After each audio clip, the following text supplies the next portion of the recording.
Olá a todos, bem-vindos a mais uma semana do nosso projeto de Parashat Shavua. Essa semana, Parashat Vayakel, a Parashá que inicia falando que após o pecado do bezerro de ouro, e não apenas após o pecado do bezerro de ouro, mas também após o perdão de Akadosh Baruch Hu, quando ele fala para Moshe, na semana passada que estudamos, Vayomer Hashem salachti kidvarecha, eu vou perdoar de acordo com as suas palavras, Moshe. Nós começamos a nossa parashá. Vayakel Moshe et kol adat bnei Israel. Moshe reúne, Vayakel, vem da linguagem de ka'ar, de reunião, de público. Ele reúne toda a congregação do povo de Israel. Vayomer aleihem, e falou para eles, Ele adevarim asher tzivah Hashem la'asot otam. Essas são as coisas que Deus ele ordenou vocês a fazer. E ele começa falando sobre o mandamento do Shabat. Sheshet yamim, teasem melachtecha, vechulei, vechulei. Que 6 dias você vai fazer seu trabalho, no 7º dia. E aí a gente tem que começar a parar para pensar e falar, por quê? Porque justo aqui, o que tem o Shabat a ver com o trabalho do Mishkan? Então é óbvio que os comentaristas entendem disso, que Moshe ele quer falar para Israel o quê? Olha, apesar que o Mishkan, ele é o santuário, ele é algo muito importante, ele é algo central na vida de vocês, e na maneira que a presença de Deus vai repousar sobre vocês, mesmo assim, tem o Shabat. Mesmo assim, tem a limitação. Mesmo assim, você tem que saber que não são todos os dias, e de acordo com a Gemara, e de acordo com o Talmud, desses psukim, desses versículos, é daqui que a gente aprende a famosa relação que os trabalhos que são proibidos de se fazer no Shabat, ou seja, os trabalhos que a gente não pode fazer no Shabat, de onde a gente aprende eles? De Melechet HaMishkan, os trabalhos que eram feitos no Mishkan. Então existe aqui uma ligação muito interessante.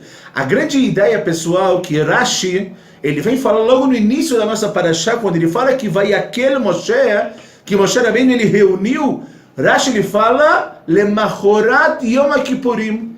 Isso aconteceu no dia seguinte de Yom Kippur. E a gente vê, guarda essa informação porque ela vai ser importante para o final, Bezrat Hashem, do nosso Duvar Torá. E a gente vê que Moshe Rabbeinu, de mais uma vez, fala muitas e muitas coisas que já foram tratadas nas parashiot de Trumah e na parashá de Tetzaveh também, que nós já vimos. A matéria-prima, que era trazida para poder fazer todos os utensílios do Mishkan, a maneira que era para fazer, o tamanho, e etc, etc, etc. Só que a gente vê algo muito interessante, pessoal, que quando Moshe Rabbeinu acaba de falar, está escrito, Vayavou kol ish asher nesa'au libo, todo homem que o coração dele falou que ele deveria trazer, Vechol asher nadvaru choto, eviu et terumah de Hashem, trouxeram a terumah de Hashem, limelechet oel moed, lechol avodato, lebigdei kodesh, para o trabalho na tenda da reunião, para todo o seu trabalho e para as roupas sagradas. Vayavou anashim, al anashim. Kol nidiv lev, mais uma vez repete, toda pessoa que ela faz aquilo do coração, eviu chach, vanezem, vetabat, vechumaz, vários tipos de matéria-prima, kol klei zahav, utensílios de ouro, vechol ish asher eniv tenufat zahav la Hashem. Aqui tem algo muito interessante, pessoal, que além do fato de estar escrito que quando Moshe ele reúne o Am Israel, ele reúne Adat Bnei Israel, e nós vamos entender por que isso é importante, ou seja, a congregação dos filhos de Israel. Aqui, quando o povo judeu traz toda a doação, ele traz la Hashem, ele traz para Hashem, pessoal. Essa última palavra do Pasuk pode parecer mais uma palavra da Torá, mas na verdade ela vem mostrar qual era a intenção de Am Israel nesse momento que eles estão pós-Retaegel, pós-perdão do povo de Deus para Am Israel, quando realmente ninguém sabia o que ia acontecer. Dessa vez tem algo muito interessante, eles trazem isso tudo lá a Hashem. E agora eu quero trazer com vocês algo muito interessante, pessoal. A gente vai fazer agora uma pequena comparação da doação que aconteceu no Chet HaEgel, no pecado do bezerro de ouro, com o que nós vamos ver para o Mishkan. É óbvio que não dá para a gente comparar o bezerro de ouro com o Mishkan, mas é só a ideia da atitude das pessoas. Olha só que coisa linda e muito interessante. No Chet HaEgel está escrito, falamos um pouco da semana passada, que quando o povo judeu, ele viu que Moshe estava demorando, eles chegaram até Aaron, eles também se reuniram para Aaron, a mesma reunião, ou seja, a mesma palavra que a gente está vendo aqui, eles se reuniram para Aaron e falaram, Aaron, faz para a gente um Deus, porque esse homem Moshe a gente não sabe. A Aaron ele falou, vão e peguem dos utensílios, né, das joias das suas esposas, e está escrito, Vaitparku kol ha'am. Vaitparku kol ha'am é que o povo judeu, ele se dispersou e todos eles foram. Ao ponto que nós falamos na semana passada também, que os maridos, por exemplo, eles pediam para as esposas, e quando as esposas falavam, não, mas não é bem assim, eles arrancavam da orelha dela isso. Eles arrancavam, porque eles estavam de alguma forma com um lachatz, né, uma pressão tão grande para que aquilo acontecesse. E a gente vê que quando as coisas na nossa vida acontecem de uma forma com pressão, a consequência pessoal é o Chet HaEgel, é o bezerro de ouro. Por quê?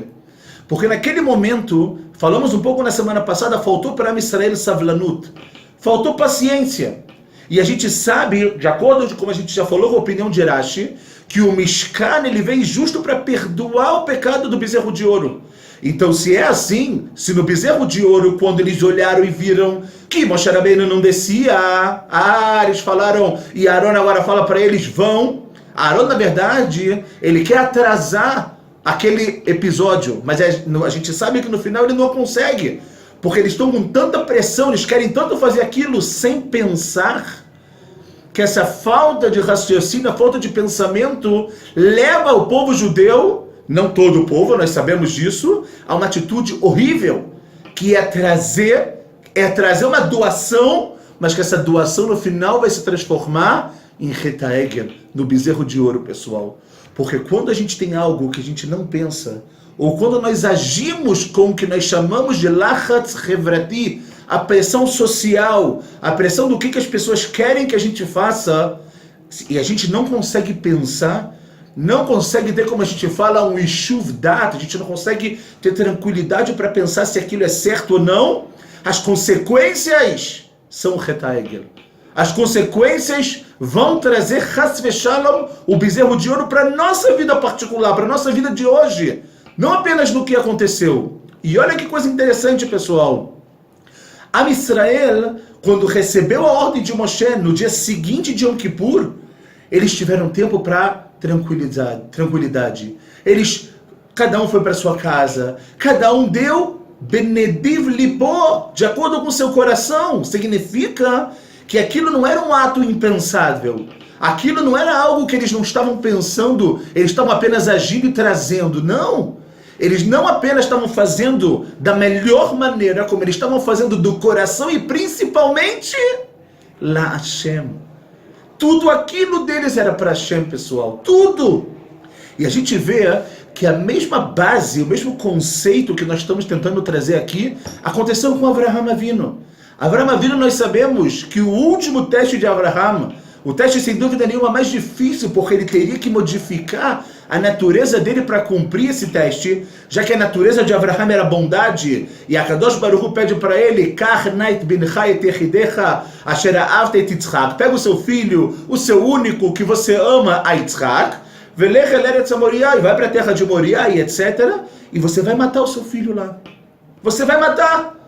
E a gente sabe que chas v'shalom, quando uma pessoa ela vai matar alguém, lo aleino, essa ideia de matar é completamente contrária à ideia da bondade. Então Avraham Avinu, o teste foi tão grande que ele precisou ir contra a natureza dele para fazer a vontade de Hashem. No final não foi essa a vontade de Hashem.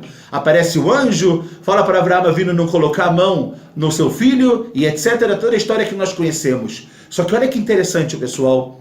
Avraham Avinu recebe a ordem de Deus. Nós podemos pensar que Avraham Avinu, o que ele fez? Pegou as coisas dele e foi embora. Antes de mais nada não, vai esquema Avraham Baboker. Ele dormiu, Dormiu no sentido não para prorrogar o que ele precisava fazer. Ele dormiu porque ele precisava ter, como a gente falou, uma tranquilidade para cumprir a vontade de Hashem. E o que ele faz nesse momento? Ele pega, depois quando ele acorda de manhã, ele pega o seu burro, pega pessoas para ir com ele e ele caminha. Somente no terceiro dia depois da ordem de Hashem, como está escrito, pessoal, Vayehi, Bayom Ashlishi, Vaissa Avraham Eteinav, só no terceiro dia, 3 dias depois da ordem de Hashem, Avraham alça os seus olhos e ele vê o lugar que ele deveria levar Yitzhak para ser sacrificado. Ele já está agora 3 dias desenvolvendo e pensando na cabeça dele como cumprir da melhor forma possível a Retzon Hashem, a vontade de Hashem. Por mais que eu não entenda, por mais que é contra tudo que Hashem me falou, ele me garantiu, Hashem garantiu para Avraham Avinu que dele sairia, de Yitzhak sairia a descendência dele. Como agora você está pedindo para eu matar ele? Mas se essa é a vontade de Hashem, eu vou fazer. Só que de maneira eu faço? Que maneira, perdão pessoal, eu faço? De maneira pensada, de maneira lógica, de uma forma que eu tenha certeza do que eu estou fazendo. E é essa grande diferença, a primeira grande diferença que há entre o que acontece na nossa Parashá, quando o Am Israel, de uma forma pensada, com o coração, e para Hashem traz os seus donativos, ou como a gente viu na Parashá da semana passada, que de uma forma qualquer, de uma forma rápida, eles também trazem os donativos. Agora surge uma grande pergunta. Uma pergunta muito, muito forte, pessoal, também. Nós sabemos que o povo judeu, na semana passada, na Parashá de Kitissá, ele trouxe para Aharon o ouro, e Aharon ele pega o ouro e ele coloca o ouro no fogo e sai o bezerro. Moshe Rabbeinu também não sabia como fazer aqui um Mishkan, como fazer os utensílios. Está escrito coisas incríveis, de que Akadosh Baruch Hu levou ele lá no Har Sinai e falou para ele, Camaré, dessa maneira você vai construir os utensílios e etc. Só que a gente vê uma coisa muito interessante também, pessoal. Do que Aharon faz, sai bezerro de ouro. Do que Moshe faz, sai um Mishkan. Como assim? A gente está falando de Aharon, que por mais que possa ter cometido um erro semana passada, de ter falado para o povo fazer e etc, etc, a intenção de Aharon era maravilhosa. Porque ele preferia ser ele culpado, ele preferia, se precisar morrer, que ele morresse, mas ele queria que o povo judeu tivesse a possibilidade de ter o perdão. Porque o povo judeu naquele dia já tinha matado Hur, que era o filho de Miriam, que era um Navi, e se Aharon falasse para eles agora, não, eu não vou fazer nada, eles iam matar Aharon. E tem a profecia que quando morrer no mesmo dia um Navi, um profeta e um Cohen e um sacerdote, não tem mais chance para Israel. Aharon fala, para. Alai, pode botar em cima de mim. E a gente às vezes critica Aharon e a gente tem que entender que é muito mais profundo do que isso. Aharon, não esqueçam quem ele era. Oel Shalom, Rodev Shalom, amava a paz, perseguia a paz. Oev et abriot, eu prefiro que os outros se dêem bem do que a mim mesmo. Esse era Aharon a Cohen. Então como pode ser que de Aharon e do que ele joga sai Retaeger, sai o bezerro de ouro, e de Moshe sai o Mishkan? Vi uma explicação linda, pessoal, que na verdade tudo, mas tudo, não depende só que Moshe fez um e Aharon fez outro, e porque Moshe fez o tabernáculo, o Mishkan, e Aharon fez o bezerro de ouro, um é melhor do que o outro. Essa não é a ideia. A ideia é de que maneira as doações desses dois acontecimentos vieram. A doação, a gente sabe que o Retaegel, o pecado do bezerro de ouro, ele veio com o que nós chamamos de um Yetzer Hara, com um mau instinto, que o povo judeu ele pegou aquele ouro, mas para que ele utilizou aquele ouro? Para que ele estava usando aquilo? A gente sabe que para algo negativo. Então não importa se vai estar Aharon ou se vai estar Moshe. O final vai ser negativo, é bezerro de ouro. Só que quando a Israel ele muda completamente, quando eles agora já estão no dia depois de Yom Kippur, depois do perdão, pensado, e eles sabem que o que eles estão trazendo agora é para Kadosh Baruch Hu, eles sabem que aquilo é importante, aí você sai Mishkan, aí sai o tabernáculo, aí sai o lugar onde a presença de Deus vai repousar. Pessoal, isso tem a ver com o nosso dinheiro também. Tem a ver com a nossa vida também. Por quê? Porque se nós vamos fazer algo com o nosso dinheiro, e esse algo ele vai ser feito com alguma má inclinação, o resultado dele vai ser desastroso. Vai ser retaegel. Mas se nós utilizarmos o nosso dinheiro, ou o nosso tempo com o nosso coração, e principalmente para Hashem, ele vai virar um santuário. A santuário a gente pode falar na nossa vida, na nossa casa, no nosso relacionamento entre pais e filhos, e entre marido e esposa, em tudo na nossa vida. Tudo depende de como as coisas são feitas. É muito interessante, pessoal, isso é tão verdade, que ao longo da Parashá de Pekudei, Parashá da semana que vem, mas a gente já vai antecipar um pouquinho, 19 vezes, nada mais, nada menos que 19 vezes está escrito a expressão Ka'asher tzivah Hashem et Moshe, como foi feito, como Hashem ordenou a Moshe. Por que 19? Fala uma vez no início, ou fala uma vez no final. Então aqui tem algo muito interessante também, que nós precisamos compreender. Porque às vezes, pessoal, eu quero tanto alguma coisa, que às vezes eu posso parar para pensar e achar, mas eu sei que eu preciso fazer X. Mas qual o problema de eu fazer X mais um? Qual o problema de eu melhorar um pouco? Qual o problema de eu fazer um pouco mais? Ok? Eu quero trazer para vocês o que o Netiv Mivolojin ele escreveu sobre isso. Preste atenção no que ele fala. Ba'asher yadua, algo sabido. She'Israel nit'avu me'od, eles tiveram um desejo muito grande. She'yashchina shruya betocham, que a presença de Deus, ela repousasse sobre eles, depois de tudo que eles fizeram de errado no Retaegel, que Moshe Katafti be Parashat Ki Tisa, como que ele, o Netiv Volozhin, escreveu na Parashat de Ki Tisa, Aya ole al da'at, poderia subir na cabeça deles, de novo, de uma forma impensada, shebishvil ze istadlu la'asot akol, que eles deveriam fazer tudo, ou seja, sem limites.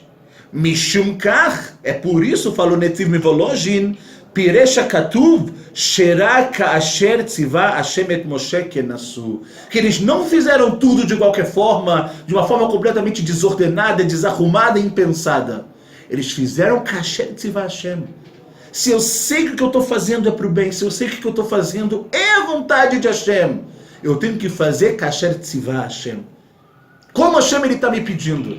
Não tenta desviar para a direita ou para a esquerda, não tenta ser melhor. Não acha que agora, porque você tem a possibilidade de fazer mais, você precisa fazer mais do que a vontade de Hashem. Você tem que ser meduia, você tem que ser preciso. E aqui, o Sefer Akuzari, Rabbi Yehuda Levi, ele traz uma ideia muito interessante sobre isso. Ele traz uma parábola sobre exatamente a nossa história, que é a parábola do Beit Merkachah, da parábola da farmácia. E ele fala que uma certa vez, uma pessoa escutou que tinha uma farmácia, e aí ele sabia, a pessoa chegava lá, ele falava o que ele tinha, e o farmacêutico dava para ele o quê? O remédio propício para ele. Chegou uma pessoa que não sabia absolutamente nada de como é que funcionava. Nada. E ele entrou na farmácia, o farmacêutico não estava, e ele olhou que tinha vidrinhos. Um vidro estava escrito para uma dor X, o outro estava escrito para um tratamento Y, e de repente começaram a chegar os clientes. Ele não era o farmacêutico, mas ele estava lá. E o que ele fez? Ele começou a atender as pessoas. Aí essa pessoa falou, olha, eu estou com um pouco de dor de barriga, você pode me dar alguma coisa? Ele viu o que está escrito dor de barriga, pegou para ele o frasco X e deu para ele. Alguns minutos depois chegou uma outra pessoa e falou para ele, olha, eu estou com dor de barriga. Ele pegou o mesmo frasco, ele pegou aquele mesmo frasco X que ele tinha dado e deu para ele. E a gente sabe que o resultado foi horrível. Para um funcionou, para o outro não funcionou. Eles vieram reclamar, ninguém conseguiu entender nada, até que o farmacêutico falou para ele, falou, como você pode fazer isso? Ele falou, os dois têm o mesmo sintoma, os dois têm dor de barriga. Eu poderia pensar que o remédio deles é o quê? É exatamente o mesmo? Fala o farmacêutico, não. Cada um tem o seu específico. Por mais que a dor é a mesma, mas de onde essa dor ela vem, ou como essa dor aconteceu é completamente diferente. Então, por isso que as coisas têm que ser como eu sei. Porque eu sei o que cada um precisa. Fala o Rabi Yehuda Levi, pessoal, no livro dele, Kuzari, assim é a Kadosh Baruch Hu também. A Kadosh Baruch Hu sabe exatamente o que tem que ser feito. Quem somos nós para achar que podemos ser mais inteligentes, melhores, ou acrescentar, inclusive, determinados preceitos, determinadas situações da nossa vida? Tem que ser Kasher Tzivah Hashem et Moshe, e é por isso, pessoal, que nesse momento, ou seja, no momento pós-perdão, pós-pecado também do bezerro de ouro, obviamente, como nós já falamos, é exatamente esse momento que Am Yisrael quer mostrar para Hashem: Hashem, eu vou fazer o que você quer. Eu vou fazer exatamente a sua vontade. Algo lindo também que tem que ser encarado e trazido para a nossa vida. E para terminarmos, pessoal, no início do nosso Duvar Torá, nós falamos que Moshe Rabbeinu reuniu o povo, e o Rashi explica que era Lemachorat Yom Kippurim, era depois de Yom Kippur. A grande pergunta que a gente tem que se fazer, e com isso Bezrat Hashem a gente vai terminar, é por quê? Por que o Rashi tem que me falar quando isso aconteceu? Então eu quero que a gente se recorde um pouco do que aconteceu há alguns meses atrás, no nosso Yom Kippur. Nós sabemos que quando chega Yom Kippur, todas as pessoas estão bem, são tzadikim, jejum, todo mundo de branco, algo fora do normal. Nós falamos, num dos nossos vídeos passados, que Yom Kippur não é o ideal, Yom Kippur é uma vez.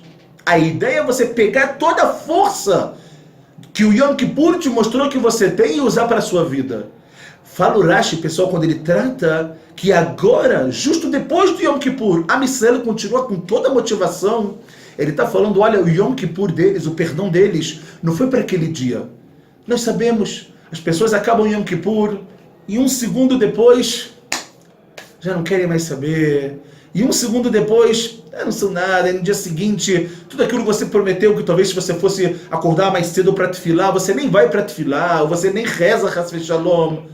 Por quê? Porque Yom Kippur é aquela vibração, aquela kedushá, aquela santidade. Quando acaba isso, volta tudo ao normal.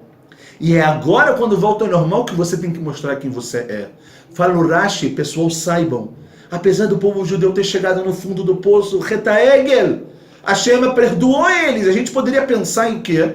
Que após o perdão, o povo falaria o quê? Tov, Baruch Hashem, que ótimo, já tenho o perdão, não preciso de mais nada. Vamos literalmente relaxar. Fala o Rashi, Vayakel Moshe, no dia seguinte de Yom Kippur, ele pede para o Am Yisrael trazer, e o povo judeu continua trazendo. Por quê? Porque eles fizeram com que o Yom Kippur, a força que eles ganharam em Yom Kippur, permanecesse para a vida deles. Não só naquele momento, mas depois, ao ponto que Moshe falou que a Melachá e Tadayam, ou seja, já estava suficiente, o povo judeu trouxe tanto, mas tanto, que estava suficiente, não precisava de mais absolutamente nada. E isso também é uma ideia muito interessante para a nossa vida, pessoal. Nós temos experiências na nossa vida, nós temos Havayot, a gente tem momentos que a gente sente mais Kedushá, mais santidade, momentos que a gente sente menos. Mas o verdadeiro segredo é você pegar esses momentos e trazer esses momentos para o seu dia a dia, para a sua vida. E é isso que Am Yisrael fez. Mesmo depois do perdão, Kasher Tzivah Hashem et Moshe, eu vou trazer, mas eu vou trazer quando ele vem do meu coração. Sem dúvida nenhuma, são ensinamentos muito fortes para a nossa vida, que a gente possa agir, pensar exatamente Kasher Tzivah Hashem, da maneira que Hashem quer de cada um de nós, do que ele espera de cada um de nós. Não tentando ser mais esperto ou menos esperto, não tentando melhorar ou achando que a gente precisa melhorar alguma coisa do que ele pediu. Hashem é perfeito, pessoal. E essa perfeição é o que a gente tem que tentar buscar na nossa vida todos, mas todos os dias. Deixar um pouco de lado o Lachas Hevrati, a pressão social. Vamos deixar isso de lado. Vamos deixar que isso seja para outras pessoas. Nós temos Sechel, Chokhmah, Binah, Da'ah, temos sabedoria para poder entender que não é porque a pressão social está me dizendo para eu fazer algo que eu preciso fazer. Porque disso pode fechar, não sair o bezerro de ouro. Quando você pensa, não só vai ser algo lindo, como isso vai sair do seu coração, como principalmente também, pessoal, todos os nossos atos serão lá Hashem. Serão para Hashem, que esse seja o nosso Shabbat, que essa seja, desculpa, a nossa vida, que tenhamos todos um Shabbat Shalom Umevorach.